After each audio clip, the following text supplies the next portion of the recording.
You know that feeling when you're sitting at your desk, looking at your paycheck, and you do the math in your head? You're making decent money, maybe $50,000, maybe $70,000, maybe even six figures, and somehow you still can't afford the life your parents had at your age. Your dad bought a house at 28 on a single income. You're 32, splitting rent with two roommates, and the down payment you've been saving for 3 years would maybe cover closing costs. Maybe. And here's the thing that really gets me. You're not lazy. You're not bad with money. You probably have a better job than your parents did. You might have a degree they didn't need. You work longer hours. You're more productive. The economy keeps growing. Unemployment is relatively low. By every measure, things should be better. What they're not. And today, we're going to break down exactly why your salary is a lie, where your money actually went, and who's been quietly pocketing the difference for the last 45 years. My name is Jojo, and I spend way too much time thinking about why an entire generation got economically screwed while everyone pretended the system was working fine. If you're someone who feels like you're working harder than ever, but can't seem to get ahead no matter what you do, make sure to hit the subscribe button and give this video a thumbs up if this helps you out. Because here's the thing, this isn't about avocado toast or coffee or any of that patronizing nonsense. This is about a fundamental break in how the economy distributes wealth that happened in the late 1970s. And once you see it, you can't unsee it. More importantly, once you understand it, you can actually start making decisions that work within this broken system instead of getting crushed by it. Let's start with a number that should make you angry. In 1978, the average American worker's hourly wage was $4.03. Adjusted for inflation to 2024 dollars, that's about $19.33 per hour. Now, here's what most people don't realize. In 2024, the average American worker's hourly wage is $19.85. Let me say that again. Your inflation-adjusted wage has increased by 52 cents per hour in 46 years. That's about a 2.7% real increase across nearly half a century. Now, you might be thinking, okay, Jojo, that's not great, but wages have gone up a little bit, right? At least we're not going backwards. Except here's where it gets really interesting. Let me show you what happened to worker productivity over that same period. According to the Bureau of Labor Statistics and the Economic Policy Institute, worker productivity, meaning how much economic value each worker generates per hour, has increased by 76.3% since 1978. We're not talking about a small increase. We're talking about workers being 3/4 more productive than they were in the 1970s. So let me get this straight. Workers are producing 76% more value, but wages have only increased by 2.7%? Where did the other 73.6% go? That's not a rhetorical question. That's $48,000 per year per worker that used to go to employees, but now goes somewhere else. Look, I know percentages can feel abstract, so let's make this concrete with real numbers because the math here is genuinely insane. Let's take a median worker making $54,000 a year in 2024.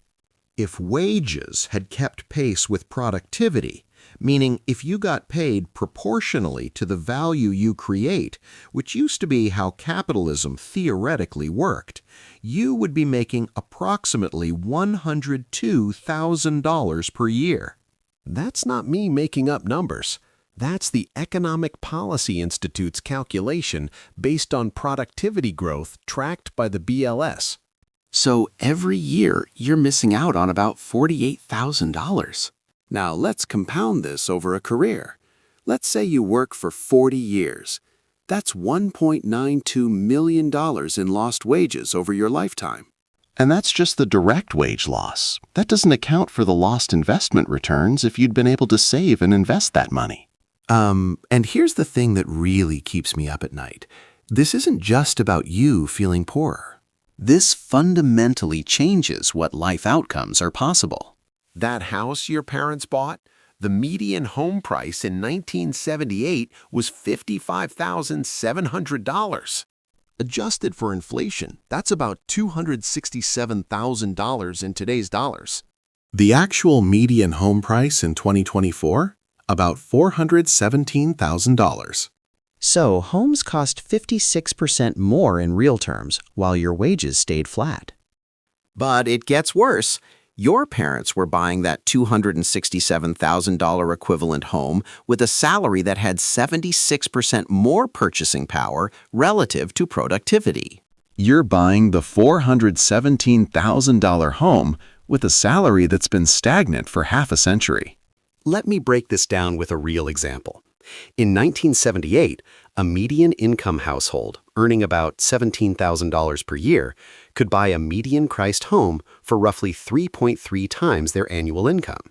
In 2024, a median household earning $74,000 is looking at homes that cost 5.6 times annual income. The math just doesn't math anymore. Okay, so we've established that there's a massive gap between productivity and wages. But here's what most people don't realize. That money didn't just disappear into thin air. It went somewhere very specific. According to research from the Rand Corporation, between 1975 and 2018, $50 trillion was transferred from the bottom 90% of earners to the top 1%. That's not an exaggeration. That's 50 trillion with a T. Here's how this happened. And this is where the psychology gets fascinating. Starting in the late 1970s, there was a fundamental shift in how corporations thought about business. Before this, the general philosophy was stakeholder capitalism, the idea that a company has responsibilities to employees, customers, communities, and shareholders. Profits were important, but so was taking care of the people who made those profits possible. Then, in the 1970s, a guy named Milton Friedman and the Chicago School of Economics popularized this idea. The only responsibility of a corporation is to maximize shareholder value. Nothing else matters. Not employees, not communities, just shareholders. Now, you might be thinking, well, that's just a theory, right? Just some academic idea? Except it became the dominant philosophy of American business almost overnight. And here's where it gets personal for you. When corporations decided that maximizing shareholder value was the only thing that mattered, they had a few options to increase profits. Innovate and create better products. Hard, risky, takes time. Expand to new markets. Expensive, uncertain. Cut labor costs. Easy, immediate, guaranteed results. Guess which one they chose? Let me show you how this actually works in practice, because the mechanics here are genuinely brilliant in an evil sort of way. Let's say you work for a company that makes $10 million in profit. In 1978, a typical distribution might look like this: $4 million reinvested in the company, new equipment, R&D, expansion. $3 million in employee wages, benefits, and bonuses. $2 million to shareholders as dividends. $1 million in cash reserves. In 2024, here's the typical distribution. $1 million reinvested in the company. $2 million in employee wages, often just for top executives. $6 million to shareholders through dividends and stock buybacks. $1 million in cash reserves, or often they carry debt instead. You see what happened? The employee slice got cut in half, the reinvestment slice got cut to a quarter, and the shareholder slice tripled. But here's the really clever part: stock buybacks. Stock buybacks were actually illegal until 1982, considered a form of stock manipulation. But the SEC changed the rules, and suddenly corporations had this magic trick.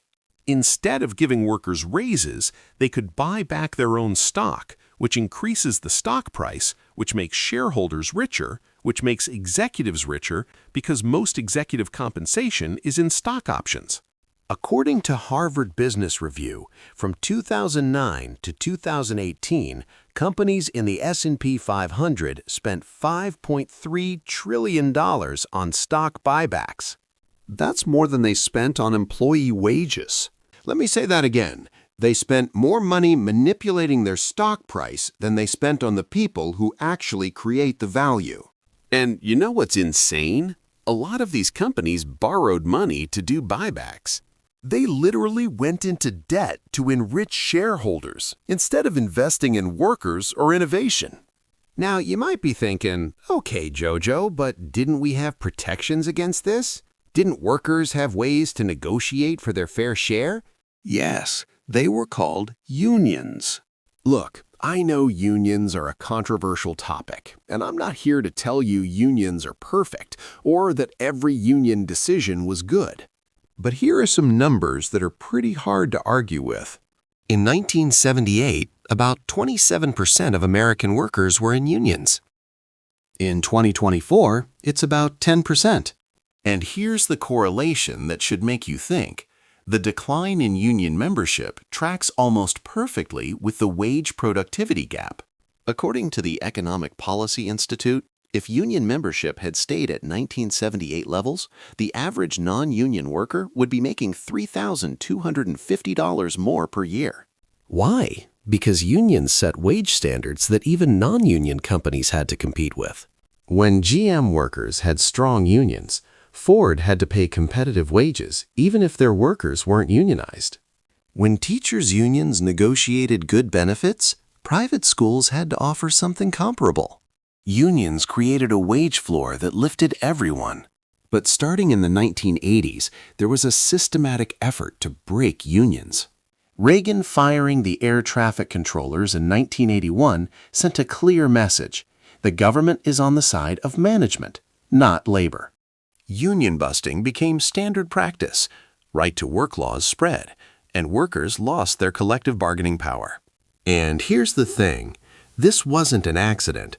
This was a deliberate strategy to shift negotiating power from workers to capital.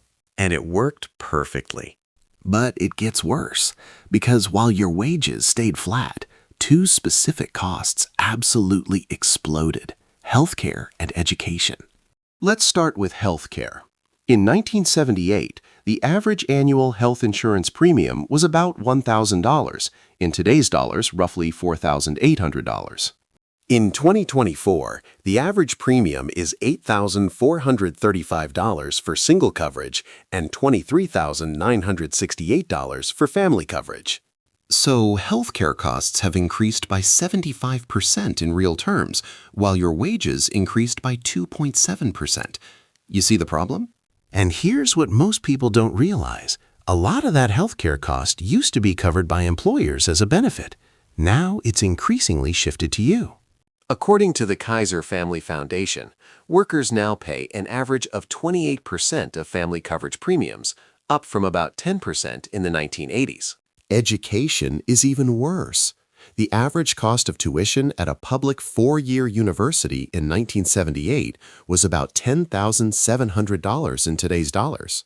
In 1978, about 77% of middle-class jobs required a high school diploma or less. In 2024, about 66% of middle-class jobs require some college education. So the credential requirements went up while the cost exploded and wages stayed flat. You're being squeezed from every direction. Now here's where the psychology gets really dark, because the system found ways to make you blame yourself for structural problems. When you can't afford a house, the narrative isn't wages haven't kept pace with productivity and housing costs have exploded. The narrative is millennials spend too much on avocado toast and lattes.